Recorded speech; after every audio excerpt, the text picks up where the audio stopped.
Hello and welcome. My name is Zapata and I am here to talk about Orxata. If you're familiar with SEMF or you came to any of our events in Valencia in the last few years, you might remember that we always take a trip to Alboraya and we have some Orxata in the afternoon. So this particular tradition that is very dear to my heart as an organizer of the event is linked to a drink that is very popular here in the Valencian community during the summertime, and that is Orxata.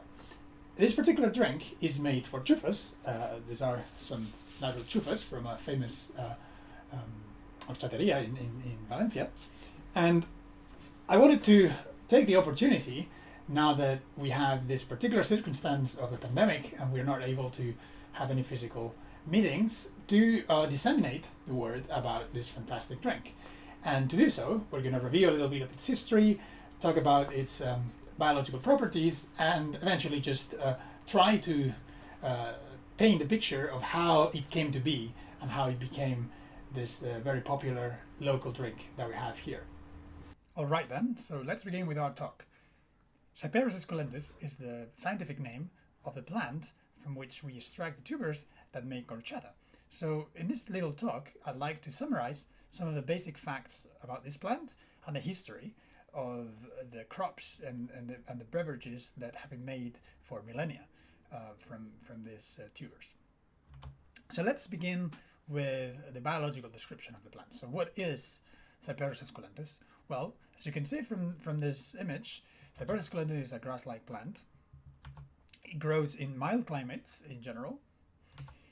Long sun exposures inhibit seedings, therefore you would find them in places where there's some degree of humidity and some degree of presence of clouds instead of more desert-like environments. And thus it's a plant that naturally grows in mild climates, but also not very dry ones. And then it has tubers. That's one of the main features. You can see them here in the roots. Those little nodes that you can observe are the tubers, what we call in Valencian chufas. And they can survive for years underground. And so these are plants that can wait for appropriate conditions to develop and to grow. Now, it has wind-assisted cross-pollination, so it's a fairly complicated plant to grow in some sense. And finally, we can find it really almost in any continent, as long as you have the environmental conditions that are appropriate.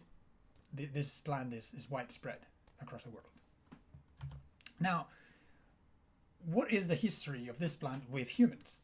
In fact, it's very interesting that we have evidence for this plant being tied to early hominids, not just Homo sapiens or modern human beings, but actually also early hominids. And there is evidence that suggests that some early species of hominids in around the time when Homo erectus was spreading around the globe were foraging these tubers and were using Cyperus esculentus as one of the main sources of nutrients in their diet. Now, the first direct evidence of human use of this plant comes from around 16,000 BC in the Middle East and Northern Africa, and there's some concrete evidence that the tubers have been found in burial sites and in different sort of findings in excavations. Now, quite interestingly, we can see explicitly tubers, the Cyperus esculentus tubers, being used in Egypt almost as a measuring unit, and you can see here there's an inscription depicting what has been translated and has been interpreted as tiger nuts. This is the English term for the tubers of Cyperus esculentus, and this has been dated around 3000 BC. So we have direct evidence that the Egyptian civilization already grew Cyperus esculentus, had commerce with Cyperus esculentus, with the tubers, and they most likely, obviously we don't have direct evidence of this, but most likely made beverages from it. So it's likely that the first horchata-like or drink was first made in Egyptian times in the civilization. And then afterwards, it has been recorded, and there is evidence that it has been widely traded and consumed by North African and Middle Eastern civilizations, and indeed it is spread across the early civilizations of Mesopotamia and the Mediterranean and Northern Africa, etc. Now, what about horchata? So horchata is an interesting word that comes from Latin, from something like Orxata or something like that, that normally referred to a drink that has been made with some grain or some nuts, and essentially was some form of vegetable milk, and typically horchata will refer to an ale drink, to a non-alcoholic ale drink, but the term was widely used for drinks that were made in similar fashion with many different kinds of seeds and nuts. So originally, we see evidence in Spain of the use of the term horchata. You can see the spelling here for those familiar with Spanish is a little bit funny. You can spot the missing H here as well for helada, which means cold. And so we have a date here, September of 1748, and there is a description of what was bought for making so-called agua helada de horchata, cold water of horchata will be the literal translation, and we can very clearly see that in the recipe very clearly appears almendras peladas, so peeled almonds, and pepitas de melón, which is melon seeds. So this was called horchata in 1748, and there's Cyperus esculentus tubers are nowhere to be found in the recipe. However, the name was being used at the time. So this is an important thing to bear in mind. And in fact, globally nowadays, if you ask a random speaker who has horchata in his or her language, you would most likely get a reply of a drink that is made either with rice or jicama seeds or melon seeds or something like that, and most commonly in Southern America.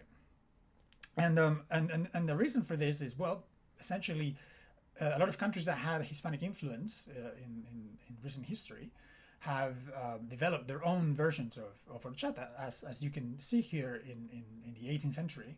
There was no notion even in Spain that horchata had to be made with Cyperus esculentus, with chufa, right? So on this topic, so horchata de chufa is the Valencian term for the drink that is made from Cyperus esculentus tubers. So chufa is the Valencian name for the tubers themselves. So you can see them in this picture. This is the quintessential picture of horchata de Valencia, and you can see here the final drink, this milk-like beverage that is usually drunk very cold, and you can see here the tubers. Those little seed-looking things are little tubers. So again, tubers are more like potatoes in some sense. These are outgrowths of the roots, and they are buried underground when the plant grows. So the crop in Spain was introduced by the Arabs when the Arab civilization was established in around the 1800s here in the peninsula, and it is most likely that's where the crop itself came to Spain.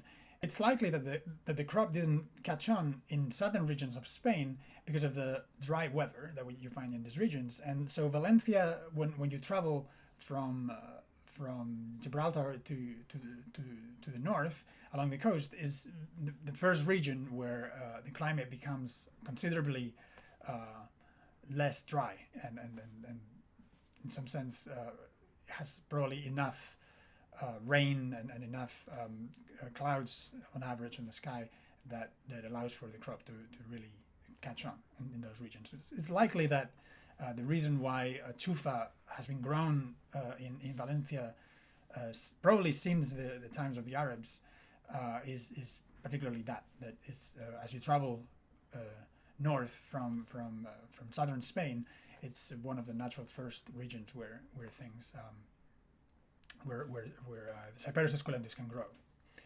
And so the precise origins of Orxata de Chufa, the Valencian Orxata, are uncertain.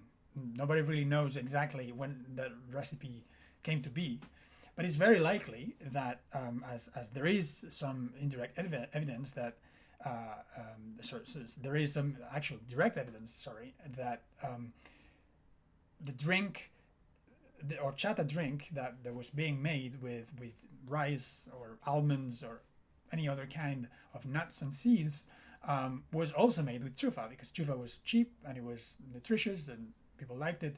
And so we have some direct evidence of texts saying, well, we made this with almonds last year, but might as well do it with chufa, which is much cheaper, and things like this, around the 18th century, around the time when we saw the previous image had a recipe with almonds in horchata.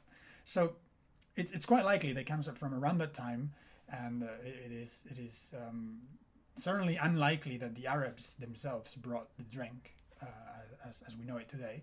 It is very much a drink in the style of horchatas that were popular forms of ingesting nuts and seeds, and well, chufa was around in the Valencian region, and so it was natural that horchata de chufa would appear eventually.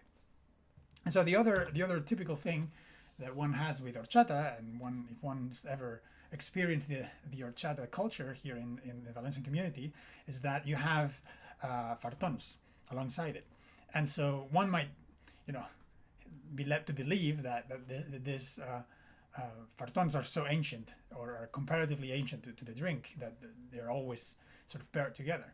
And actually this is not the case at all. In fact, fartons were purpose-built, purpose-made for horchata, because they typically served in these tall glasses, and so fartons are these bread-like spongy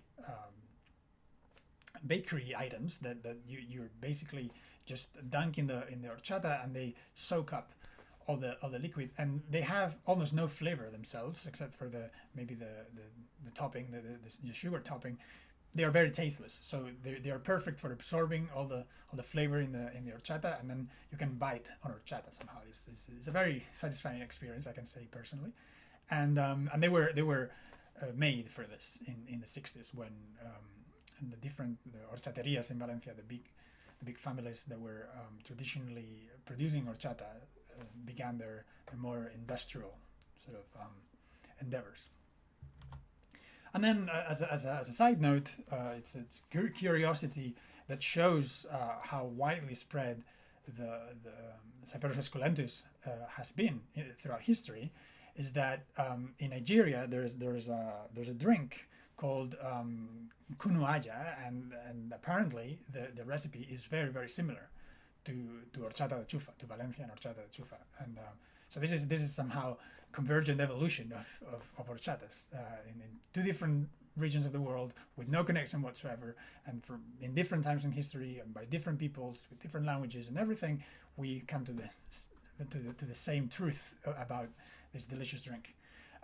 So anyway, that was my presentation about horchata. So I'll leave you some references that you can check out in the PDF version of the slides, so you can go and delve a little bit deeper into all these facts and the history and so on. Anyway, thank you.